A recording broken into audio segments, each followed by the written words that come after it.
But anyway, moving on. I want to play this clip here because it'll fit here. I want everybody to give this a listen. Next hour, take phone calls. Feel free to share your opinion on it. But again, this is a interview from 2014 with Harry Vox, who I'm not familiar with at all, so I'm just using it for the content of what he has to say there, because a lot of this we have covered. So here we go.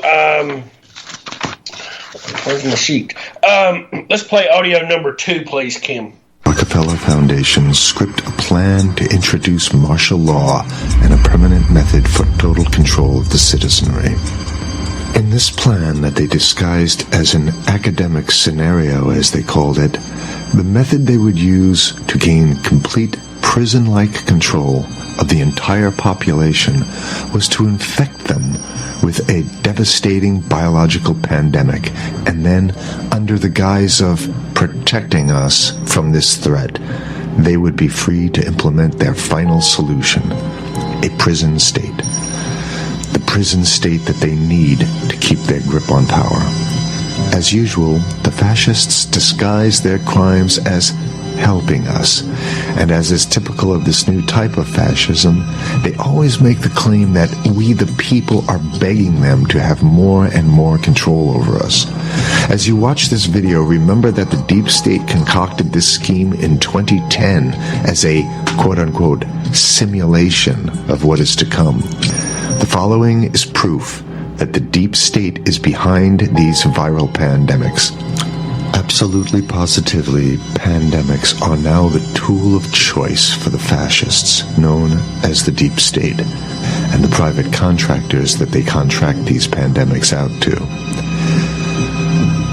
For the deep state, to make an international pandemic isn't even a high-tech operation, it's a no-tech operation. It's easy. A simple vial of Ebola, SARS, MERS, Spanish flu, or coronavirus, or whatever they come up with in their secret bioweapons lab, is all they need to bring the world into their total control. The only thing you have to remember is if they can do it, they will do it, which means they already have done it. The ruling establishment has a lot of they will stop at nothing to complete their toolkit of control, right? So one of the things that has been missing from the toolkit of total control has been quarantines and curfews, right? Mm-hmm. So now, welcome to the new world in America, where to get on a bus, to go through a subway station, if you think that the procedures at the TSA are onerous, right?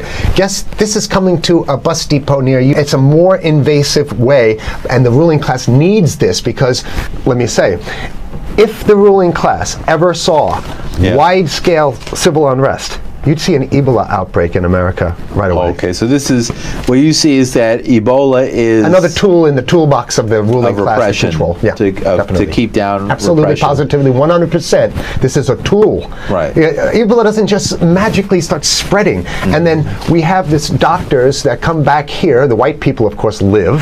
Mm-hmm. You know, the two whites who got it or survived. All the black people that get it die. Right? It's very possible that these one of these NGOs over there is going around with a veil of Ebola or spreading it from a small plane onto villages. The point is to get hundreds of thousands of people infected with it and create the next phase of control. Now, one of the things I'd like to show to back up my my claims here. Here's a document from the Rockefeller Foundation. Rockefeller Foundation, right there. You can zoom in on that, where my finger is. It's called Scenarios for the Future International Development, the Rockefeller Foundation. All right? Okay, let's take a look at what they're saying here. This is something like a 50, 60-page document. I'd like you to go to page 18, if you can look at this up on the internet, but I'll read it off to you. It's called lockstep, lockstep. And this is a phrase that I used right after 2001 when I saw the entire system of the United States, including the population, were in lockstep. So the Congress went along, and yes, it was Osama bin Laden, and the people waved their flag and said, I hate, hate, hate, hate, and everything was in lockstep. Well, in 2010, they published this, Rockefeller Foundation, and here's what they're saying. They're saying that they call it a scenario. These are scenario narratives, and they speak about it in the past tense. So they put out this scenario, lockstep. A world of tighter, top-down government control and more authoritarian leadership with limited innovation and growing citizen pushback.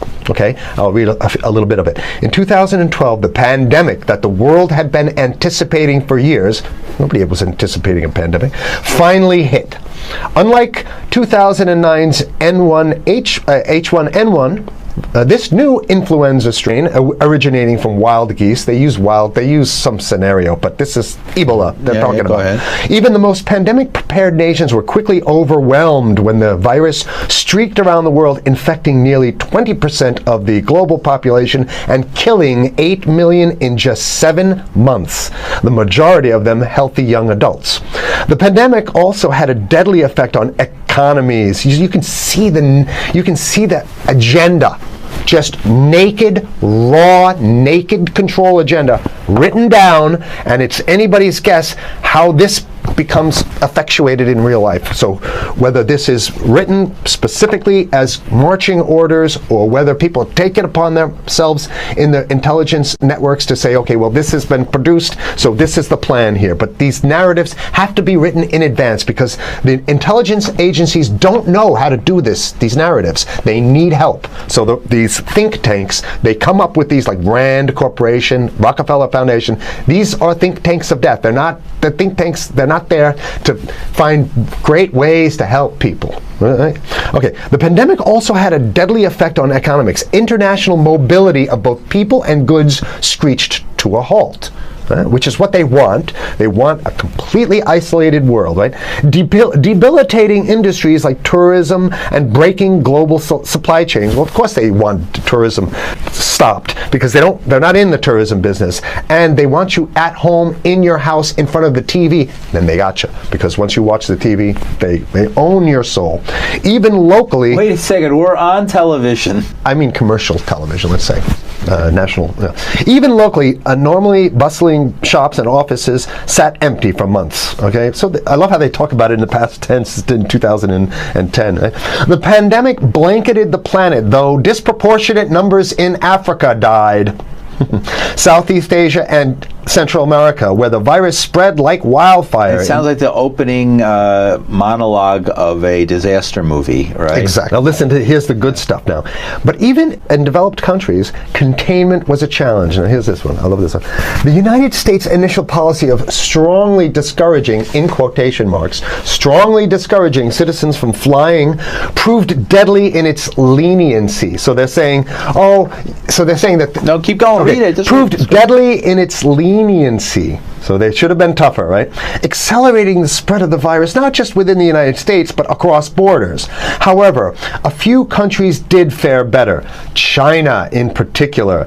The Chinese government's quick imposition and enforcement of mandatory quarantine for all citizens, as well as its instant and near hermetic sealing off of all borders, saved millions of lives, stopping the spread of virus far earlier than in other countries. So the message here is we have to look towards the the oppressive totalitarian Chinese regime as an example of what we need to be doing here. And of course, the ruling class here loves the Chinese regime because they have demonstrated to the ruling class the most efficient form of capitalism, which is authoritarian capitalism. So we have capitalism, but unfortunately we have this veil. I get it. We have this veil of democracy. This is very interesting. This is continue on. Okay. China's government was not the only one that took extreme measures to protect its citizens from risk and exposure. During the pandemic, national leaders around the world flexed their muscles, flexed their authority, and imposed airtight rules and restrictions. You can see the agenda. Go. Okay. From the mandatory wearing of face masks to body temperature checks at the entries to communal spaces like that's what's happening right now. But soon it's going to be like Chanel Vella is at Chadstone this evening, and Chanel, the centre's turning to technology to protect shoppers. Well, that's right. We know Chadstone was caught up in a COVID cluster, but what centre management want everyone to know is that there's never been a safer time to shop. They want people to come back and enjoy their time here. They've got some seriously impressive technology to keep everyone safe, but they need everyone to play their part. The shops are about to open, but not quite like before. COVID safe room to COVID safe supervisor. Got a congestion out the front of Tesla, please. This is the COVID control room inside Chadstone Shopping Centre. We've got a red spot on the screen here which is showing a few people in the one area. So we can zoom in and then look at the CCTV and see how many people are actually in that area. The heat mapping technology is an Australian first. So we can really identify where those key points are that people are, congregating or that is too dense. We're then able to deploy people to go and have a look at those areas and move people on if we need to. The only gathering today was for casual staff who haven't worked in months. They can't offer service with a smile, but they can keep everyone safe. Altogether, I think we're going to do really well in reopening safely and allowing customers to come back and enjoy the Australian culture of shopping. And while stores will have capacity limits, most retailers will be able to go up, scan the QR code, join a virtual queue, go off and do a little bit more shopping if you need to, and then come back to your favourite store. Never been a safer time to shop. They need impressive technology to keep everyone safe, but they need everyone to play their part. Got a congestion out the front of Tesla, please. This is the COVID control room inside Chadstone. But soon it's going to be like body, It'll be at the subway? Yeah. Well, is that what you're saying? We'll be going through this in the sub to get on buses and the subway? Absolutely. Things positively. like that? And what this means, though, is, don't think about having a cigarette, a joint on you, or, basically, you can't. This is a dragnet for everything. So, if in order for you, in other words, just like with stop and frisk, this is ultimate stop and frisk. This is the ultimate cavity stop and frisk, cavity search kind of thing. All right. So during the pandemic, national leaders around there flex their authority. They're now there's some good stuff. Listen to this. And even supermarkets, they want body checks at supermarkets, okay? So basically what they're saying is they're building a system where every move you make, you got to go through them. You can't get food. Well, how about if you go to the farmer's market? Right. Here's the good stuff now. It just keeps getting better. Even after the pandemic faded, this more authoritarian control and oversight of citizens and their activities stuck. And even intensified. That's the whole point. So they're going to get rid of... Did that happen already with 9/11? Of course. 9/11 was how many, 14 years ago? And we still have all these draconian rules. So they're going to put the body cavity USA searches Patriot in. And all That's right. Stuff. So in order to get to a supermarket, you got to have a body cavity search. And then when there's no more Ebola, well, you know what? We kind of like this way because we have an complete infrastructure of a control grid. In order to protect themselves from the spread of increasingly global problems, from pandemics and national terrorism to environmental crisis and rising poverty, leaders around the world took a firmer grip on power. Well, what the hell would rising poverty have anything to do with imposing strict citizen controls with face masks? So they're very sloppy stuff here. At first, the notion of a more controlled world gained wide acceptance and approval. I'm sorry. Nobody likes this stuff. They're just saying it. I have to provide analysis. Only because we only have 5 minutes left, so that's. Oh my God. Okay. Citizens willingly gave up some of their sovereignty and their privacy to more paternalistic states in exchange for greater safety and stability. I mean, that's just a complete naked contradiction to the famous saying that if you think you're going to give up a little bit of security, I mean, if you're going to give up your freedom for security, you're going to get neither. That's the long-standing thing. And here what they're doing is they're not even ashamed or embarrassed to absolutely say the exact opposite. They're saying, yes, we all want to give up our privacy and sovereignty for more stability and security and stability. So you don't get that. When you give it up like that, you get the shaft. That Can you show us the cover again of I'll what show you were the just cover reading? one more time, and then I have two more documents. Right, Two this is more what we were documents. reading here, and just zoom in a little bit so folks can see it. He'll zoom in. Don't worry, you can relax. All right. And scenarios for the future of technology and international development. Okay. Now I have two more documents. Keep it zoomed. We have the National Security Memorandum of December 10th, 1974. This is Henry Hold it down. Kissinger's brainchild. The National Security Memorandum number 200. You can look that up on your internet. I'll summarize it. He says that there's too many people. We got to get rid of the population. So to answer your question, from earlier. Yeah, he says he used the word depopulation, which is different. Depopulation means killing people that already exist, and it's to get the minerals because we need the minerals. And here's another one. The CDC has a patent on Ebola. They patented it. Yeah? Right. So basically, if you want to get a cure for your Ebola, you got to go. It says it right up here, right? It says human Ebola virus species and compositions and methods thereof, and it's a patent. It's a patent. They patented the main strain plus something like 17 other strains of it. So they own it now, and I don't know how exactly you can own that, but apparently they've done the same thing. Yeah, I didn't think you could own a natural. Yeah, you can. They've, I guess the main thing to finish off this show is this: that they want to get more control, more curfew.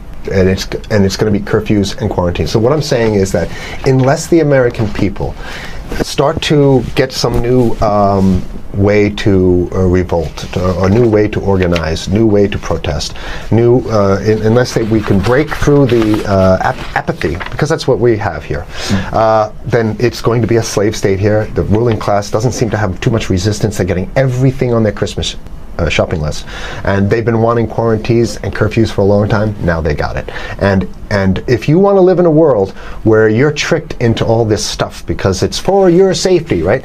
And if you want to have a probe and make sure you got to check your pockets, make sure you don't have anything incriminating on you before you go out, and when you step out of your house, you want some police there to monitor and see what you're doing. If that's the world you want to live in, be apathetic, don't do anything. You're going to get that world very soon. It's coming your way, definitely. Yeah. So what should people do? What's the hope? You have 30 seconds. To wake up, learn about it, and go fight these bastards in Washington. They're easy to beat. If we can just organize, we can beat them. It's simple. They're weak, and there's so few of them.